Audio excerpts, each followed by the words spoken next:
India अब दुनिया की चौथी सबसे बड़ी इकोनॉमी बन चुका है। मिनिस्टर्स से लेकर बिजनेस लीडर्स तक हर कोई इस अचीवमेंट की तारीफ कर रहा है।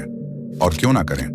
वंदे भारत ट्रेन हो, एक्सप्रेसवेज हो, डिजिटल पेमेंट्स या फिर इंटरनेशनल ब्रांड्स, ये सब अब इंडिया की ग्रोथ स्टोरी का हिस्सा है। लेकिन एक पुरानी कहावत भी है, घर के अंदर आप एक डेवलप्ड कंट्री में जीते हैं, लेकिन जैसे ही बाहर निकलते हैं आपको इंडिया की असलियत दिखती है।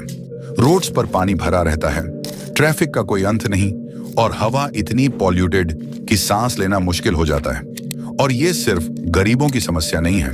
अगर आपने मेहनत से एक लग्जरी कार भी खरीद ली तो इंडिया में आपको उस पर डबल टैक्स देना पड़ता है दूसरी कंट्रीज के मुकाबले, और चलाओगे भी तो किस सरड्यानक पर। अब मान लो कि आपने अच्छी पढ़ाई की, बढ़िया जॉब पाई, सैलरी भी अच्छी मिल रही है, लेकिन फिर भी आप इन परेशानियों से नहीं बच सकते। क्यों?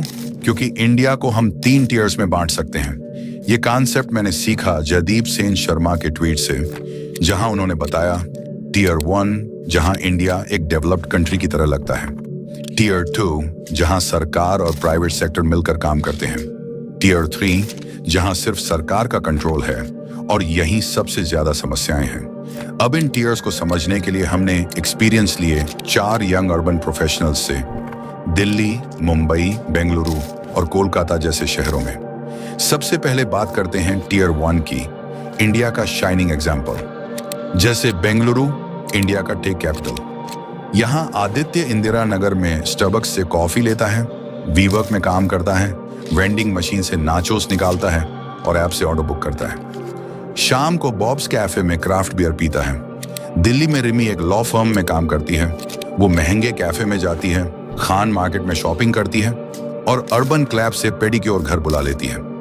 यह सब उसी शहरी इंडिया का हिस्सा है जहां कंफर्ट और कन्वीनियंस ही सब कुछ है। अब आते हैं टीयर 2 पर, जहां रियल इंडिया दिखता है। यहाँ सरकार और प्राइवेट सेक्टर मिलकर काम करते हैं, जैसे रोड्स, फुटपाथ्स, नालियां, ट्रैफिक, पब्लिक ट्रांसपोर्ट, और यहीं से प्रॉब्लम्स शुरू होती हैं। बेंगलुरु में ट्रैफिक इतना ज्यादा है कि लोग कहते हैं ये तो नॉर्मल है। मुंबई में फुटपाथ पर चलना मुश्किल है, या तो गंदगी है या पार्क की गई गाड़ियां। गुड़गांव के डीएलएफ में करोड़ों के घर हैं, मॉल्स भी हैं, लेकिन बाहर बारिश हो जाए तो सब बर्बाद। सरकारी सिस्टम की लाचारी को कोलकाता जैसे शहरों में और ज्यादा महसूस किया जा सकता है। लेकिन जहां प्राइवेट कंपनियां खुद जिम्मेदारी लेती हैं, जैसे डीएलएफ की सोसाइटीज, वहां सब कुछ बेहतर है, क्योंकि वहां उन्होंने खुद फुटपाथ, पार्क और रोड्स बनाए हैं। और अब बात करते हैं टीयर 3 इंडिया की, जो सबसे डरावना हिस्सा है। ये वो हिस्सा है जहां सिर्फ सरकार का कंट्रोल है। यहां प्राइवेट कंपनियां घुस ही नहीं सकती। पुलिस, कोर्ट और म्यूनिसिपैलिटी, ये सब इसी टीयर का हिस्सा हैं। और हम सब यही दुआ करते हैं कि हमारी कभी इनसे टक्कर ना हो, क्योंकि अगर हो गई तो सालों लग सकते हैं बाहर निकलने में। दिल्ली में एक प्रॉपर्टी केस 26 साल तक चला। पुलिस पर सिर्फ 25% लोग ही भरोसा करते हैं। लोगों ने मान लिया है कि यह सिस्टम कभी सुधरेगा ही नहीं, इसलिए ट्रैफिक सिग्नल्स को सुझाव मानते हैं, नियमों को फॉर्मेलिटी, और डरते हैं सिर्फ एक बात से, जानता है मेरा बाप कौन है। अब देखो, मैं ये नहीं कह रहा कि जीडीपी ग्रोथ बेकार है। ग्रोथ से फायदे होते हैं, इनकम बढ़ती है, लोग बेहतर जिंदगी जीते हैं, लेकिन सिर्फ नंबर्स से क्वालिटी ऑफ लाइफ नहीं समझी जा सकती, क्योंकि असली क्वालिटी सिर्फ टीयर 1 में दिखती है। बाकी 2 टीयर्स में बहुत कुछ बदलना बाकी है। दुख की बात यह है कि मैंने आज तक कोई भी पॉलिटिशियन नहीं देखा जो अर्बन सिविक इंफ्रास्ट्रक्चर को अपनी प्राथमिकता मानता हो। बारिश आ जाए तो नेता कहते हैं इसमें हमारी क्या गलती है। बेंगलुरु की सड़कों पर डी के शिव कुमार बोलते हैं भगवान भी ठीक नहीं कर सकते। अब आप ही सोचिए, यही वजह है कि इंडिया के सबसे स्मार्ट लोग वापस नहीं आना चाहते।